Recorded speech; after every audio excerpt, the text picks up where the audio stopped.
Alright, let's dive into something that's been making waves lately.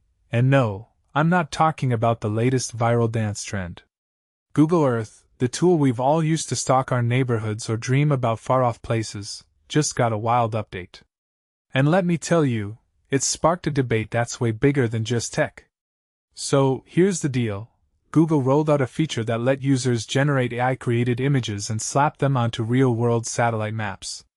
Sounds cool, right? Like, imagine adding a virtual Eiffel Tower to your hometown. Harmless fun. But here's where it gets messy. By Friday, Google had to pull the plug because people were using it to create some seriously alarming fake scenes. We're talking about images of a plane crashing into a Manhattan skyscraper, a nuclear facility in Iran, and even aerial shots of a bombing in Moscow. And these weren't just rough sketches, they looked eerily real.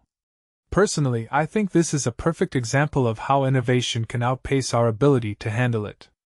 Google's intention was probably to give users a creative tool, something to play with and explore.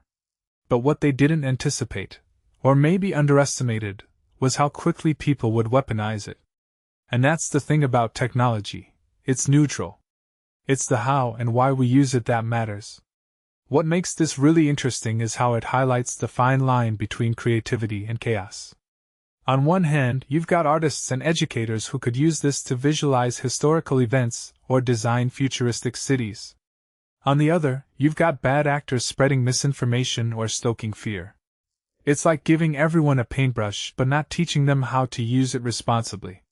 One thing that immediately stands out is how this ties into the broader conversation about AI and deepfakes. We've been talking about deepfake videos for years, but this takes it to a whole new level.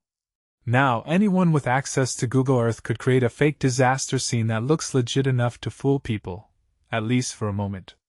And in today's world, where a single image can go viral in seconds, that's terrifying. What many people don't realize is how this kind of technology can erode trust in what we see. If we can't even trust satellite images, what's left? It's like we're entering a post-truth era where reality itself is up for debate. From my perspective, this isn't just a Google problem, it's a societal one. We're still figuring out how to navigate a world where AI can create things that look real but aren't. And honestly, we're not doing a great job so far. I mean, think about it. How many times have you seen a shocking image online and immediately shared it without verifying it? We're all guilty of it. But this incident is a wake-up call. It's forcing us to ask, what's our responsibility as consumers of information? And what's the responsibility of companies like Google in preventing misuse? If you take a step back and think about it, this is just the tip of the iceberg. AI is advancing at breakneck speed, and we're constantly playing catch-up with the ethical implications. This Google Earth fiasco is a small but significant example of what happens when we don't pause to consider the consequences. What this really suggests is that we need better safeguards, not just technical ones, but cultural ones too. We need to educate people about how to spot fake content, and we need companies to think beyond the cool factor of their innovations. A detail I find fascinating is how quickly Google backtracked.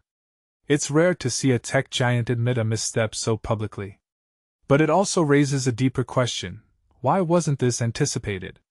I mean, it's not like the potential for misuse was hard to predict. Maybe they were too focused on the wow factor to consider the what-if scenarios. Or maybe they thought users would behave responsibly. Either way, it's a reminder that innovation without foresight can backfire spectacularly. So, where does this leave us?